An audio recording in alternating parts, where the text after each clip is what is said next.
Bonjour, je suis Théo Brixy, j'ai 23 ans, je suis électricien chez Atois Travaux ici à Ath. Je suis pompier volontaire depuis 2018 à la zone de secours Wallonie-Picard et je suis très content d'être rentré ici, on est très bien, on est une bonne équipe.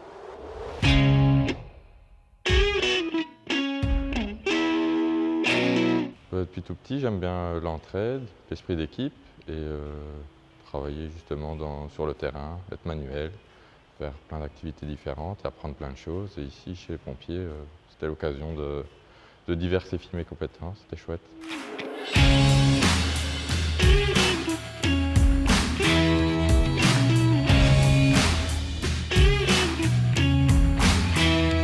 En octobre 2018, j'ai commencé la formation feu, donc là il y a différents modules, un module plutôt sur la zone de secours et un petit peu les différentes zones de secours aussi en Belgique, connaître un petit peu, savoir comment ça se passe. Par après, on a aussi tous les cours sur la désincarcération, les cours sur l'incendie et un peu les cours un peu plus techniques, donc le tronçonnage et les nouveaux animaux de compagnie. J'ai terminé ma formation d'ambulance en juin 2021 ici. Je commence ici les gardes ambulances au sein du poste de Rebais. Ça bouge bien, c'est chouette. C'est le contact avec la population, c'est ça qui me plaît le plus.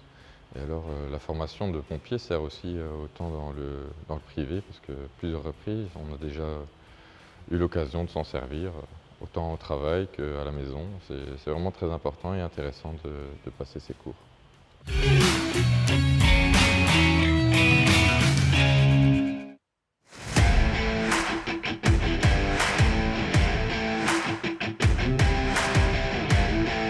Le CAF, c'est le certificat d'aptitude fédérale qui permet de pouvoir postuler dans une zone de secours partout en Belgique.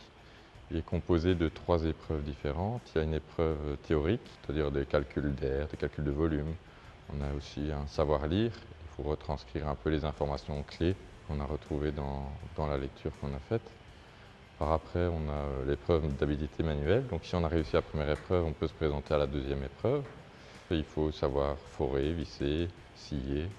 On doit forer dans du bois pour pouvoir faire rentrer un morceau de bois dans un certain modèle. Et c'est vrai que le temps parfois est assez limite, mais bon, il faut se préparer peut-être à connaître les types de mèches, connaître un petit peu le matériel et pas se stresser, parce qu'avec le stress, on peut perdre beaucoup de temps. Par après, j'ai eu aussi le test physique.